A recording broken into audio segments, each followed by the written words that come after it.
Bolt with the Bolt Report. It was here on Sky News, the bane of the ABC, that Liberal MP Craig Kelly told the brutal truth about the global warming policies that have helped to make our electricity about the most expensive in the world. Policies that have helped to make electricity so expensive that some of the poor here, including pensioners, are scared to heat their homes this winter.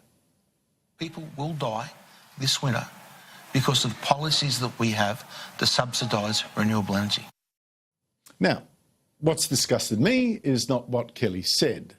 As I've shown you before, he is right. British research, for instance, confirms cold homes do kill many people every year. No, what has disgusted me has been the smug way that Kelly has been dismissed, not disproved, simply dismissed, as a joke by both his Liberal colleagues and by journalists who didn't even bother to check the facts.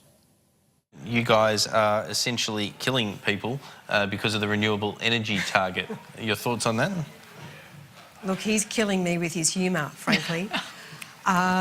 Look, I've had to take Craig aside on a number of occasions and counsel him. He There said is a renewable problem. energy Yeah. is what's killing I know. people. That was the dopey bit, right? That was the central bit.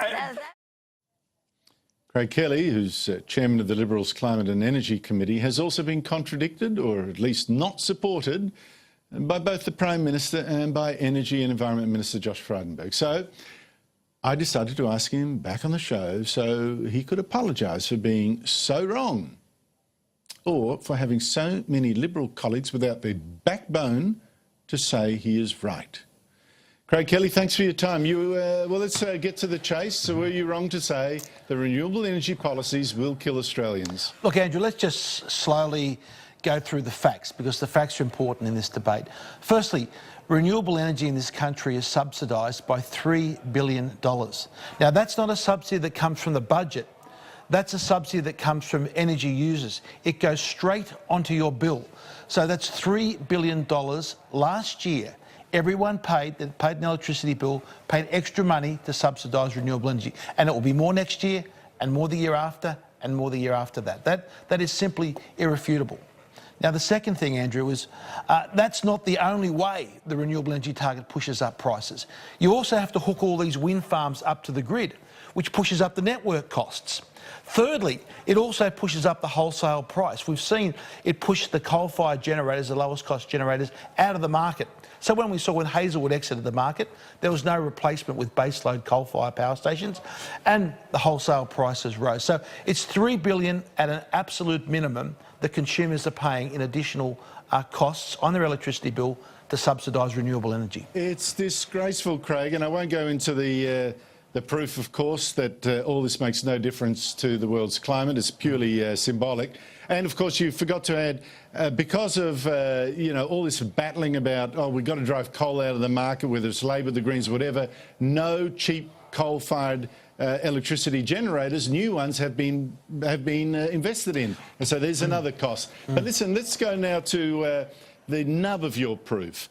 First, of course, is it true that people are more likely to die in the winter cold than in the summer heat? Well, that sounds a bit contradictory to all the sort of global warming alarmism that we've heard, that it's the warm months that as things get hotter, more and more people die. But if you look at the numbers from the Australian Bureau of Statistics, they clearly show the exact opposite. And in fact... let's put up the graphic here. Okay, on average, in Australia, you can see those months there, those winter months of June, July and August in the grey. That is where more people die on an average per day. And in fact, if you compare those to the hotter months of summer, you are, on average, an Australian is 20% more likely to die in the cold months of June and July than they are during summer on an average day. Those facts are just simply Australian Bureau of Statistics, completely irrefutable. And obviously that's because the elderly, the frail, tend to get things like pneumonia and all those kinds of respiratory diseases that then prove to be fatal. Now listen, there's a second point here. We are also seeing, Craig, and this is the really disturbing thing that you put your finger on, we are also seeing a very big increase in the past 5 years in winter deaths. Now, what does that tell you? Well, look, you would expect these figures to bounce around from year to year depending on how severe the winter season is. And we know that the World Health Organization estimates that 30% of the excess winter mortality is caused by cold homes. So you would expect, Andrew, all things being equal, this number to be fairly level over the last several years. But it's actually increasing, and it's increasing by an alarming amount, which corresponds with electricity price increases and also what we've seen about people having their electricity disconnected and what we're all anecdotally hearing of more and more Australians simply being frightened to turn their heaters on in winter, exposing themselves to the risk of greater respiratory diseases and the risk of greater diseases during winter. Now, we should add one caveat to all that. We've also seen an explosion in gas prices, and gas, obviously, is used by a number of people for central heating. So that's also a factor here. That's correct, Andrew. I'm not saying that renewables are the only thing. There's several reasons that electricity prices have been increasing. But one of them, which we have direct control over, is the subsidies that we've been paying for renewable energy. And some people on this issue are just in complete and utter denial. Now, what really ticks me off here is that the fact that no Liberals have backed you. I think the evidence is on your side. None have backed you, and some have either mocked you. Sarah Henderson's, I thought, was a particularly egregious example, and others, like the Prime Minister, the Energy Environment Minister, have failed to support you. Why is that? Look, I think some of this evidence is actually counterintuitive. As I said, we've been told over the last decade about the dangers of hot weather, not the dangers of cold weather. So the ABS statistics can often be counterintuitive to what a lot of people believe.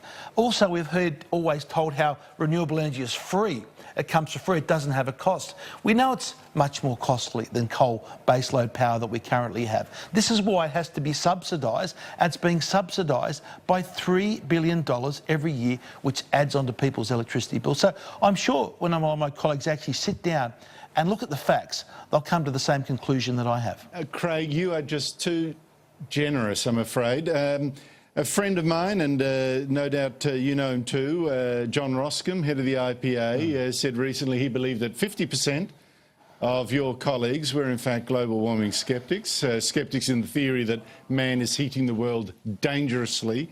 Now, if that's remotely true, one or two of them at least should have spoken up. Is it the fact that they simply don't have the guts? Look, I think, Andrew, what we have to be truthful about is we hear this phrase, taking real action on climate change. Even if the predictions of the IPCC, even if their modelling is 100% correct, what we are doing will make no difference whatsoever. Absolutely none. We see India, we see China continuing to expand, building hundreds of coal-fired power stations, while in Australia, we're arguing about whether we should build even one more when there's hundreds being built overseas. This is why, Andrew, we have to get back and we have to look at what is best for our nation. We should be an energy superpower. With the coal, with the gas, with the uranium we have, we should have the lowest cost energy in the world. And yet we see in South Australia, they've somehow managed to deliver the highest cost energy in the world because they've gone down this madness of a 50% renewable energy target. And remember, we should be learning from the South Australian mistakes, and yet that's what the Labor Party, that's the exact track that they want to take us down. Now, you're right, I'm afraid. The figures are all on your side here. But this is not even just about lives, which is bad enough, right? In fact, it's probably the worst. It's also about jobs. Now, we saw today Small Business Ombudsman Kate Carnell, who used to be the ACT Chief Minister.